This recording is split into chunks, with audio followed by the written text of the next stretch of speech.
कुरुक्षेत्र के युद्ध और अपने राज्य को भोगने के बाद जब पांडवों को इस बात का ज्ञात हुआ कि भगवान कृष्ण ने अपना देह त्याग दिया है, तो उन्होंने भी संसार को त्याग करने का निर्णय लिया।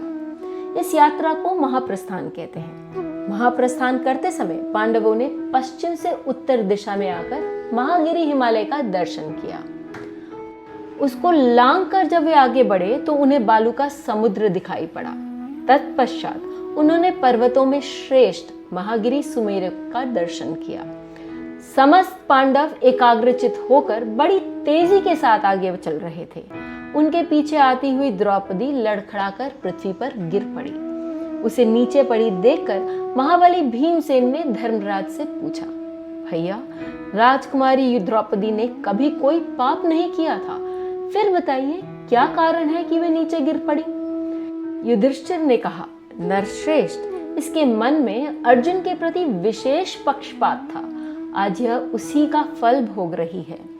यह कहकर धर्मराज युधिष्ठिर द्रौपदी की ओर बिना देखे अपने चित्त को एकाग्र करके आगे बढ़ गए। थोड़ी देर बाद सहदेव भी गिरे।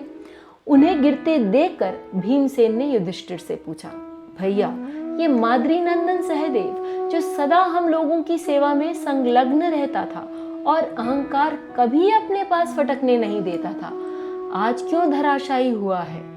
युधिष्ठिर ने कहा, राजकुमार सहदेव किसी को अपने जैसा विद्वान नहीं समझता था। इसी दोष के कारण इसे आज गिरना पड़ा है। द्रौपदी और सहदेव को गिरे देख बंधु प्रेमी शूरवीर नकुल शोक से व्याकुल होकर गिर पड़े। यह देखकर भीमसेन ने पुनः युधिष्ठिर से प्रश्न किया, भैया, संसार में जिसके रूप की समानता करने वाला कोई नहीं था, जिसने कभी अपने धर्म में त्रुटि होने नहीं दी तथा जो सदैव हम लोगों की आज्ञा का पालन करता था, वह हमारा प्रिय बंधु नकुल क्यों गिरा? भीमसेन के इस प्रकार प्रश्न पूछने पर युधिष्ठिर ने नकुल के संबंध में यूं उत्तर दिया, भीमसेन, नकुल हमेशा यही समझता था कि रूप में मेरे समान दूसरा कोई नहीं है। इसके मन में यह बात बैठी रहती थी कि मैं सबसे बड़ा रूपवान हूं, इसलिए इसको गिरना पड़ा। उन तीनों को गिरे देख अर्जुन को बहुत शोक हुआ और वे भी अनुताप के मारे गिर पड़े। वीर अर्जुन को गिरे और मरणासन पर देख भीमसेन ने पुनः प्रश्न किया, भैया, महात्मा अर्जुन कभी परिहास में भी झूठ बोले हों, मुझे ऐसा याद नहीं आता। फिर यह किस कर्म का फल है जिससे उन्हें भी पृथ्वी पर गिरना पड़ा? युधिष्ठिर बोले, अर्जुन को अपनी शूरता का अभिमान था। इन्होंने कहा था, मैं एक ही दिन में शत्रुओं को भस्म कर डालूंगा, किंतु ऐसा किया नहीं। इससे आज इन्हें धराशायी होना पड़ा है। इतना ही नहीं, इन्होंने संपूर्ण धनुर्धरों का अपमान भी किया था, जिसका फल इन्हें भोगना पड़ रहा है। अतः अपना कल्याण चाहने वाले पुरुष को कभी ऐसा नहीं करना चाहिए। यूं कहकर राजा युधिष्ठिर आगे बढ़ गए। इतने में ही भीमसेन भी गिर पड़े।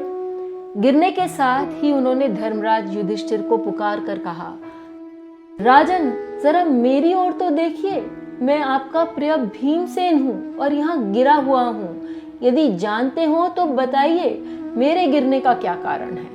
युधिष्ठिर ने कहा, भीम, तुम बहुत खाते थे और दूसरों को कुछ भी न समझकर अपने बल की डींग हाँका करते थे। इससे तुम्हें भी भूमि पर गिरना पड़ा है। यह कहकर महाबाहु युधिष्ठिर उनकी ओर देखे बिना आगे चल पड़े। जीवन में हम सबकी कोई न कोई खूबी तो होती ही है और उसको लेकर हम बहुत अभिमानी हो जाते हैं। इससे हम ऐसे कुछ कार्य कर बैठते हैं जो हमें नहीं करनी चाहिए और यही कार्य हमारे पतन के कारण बन जाते हैं।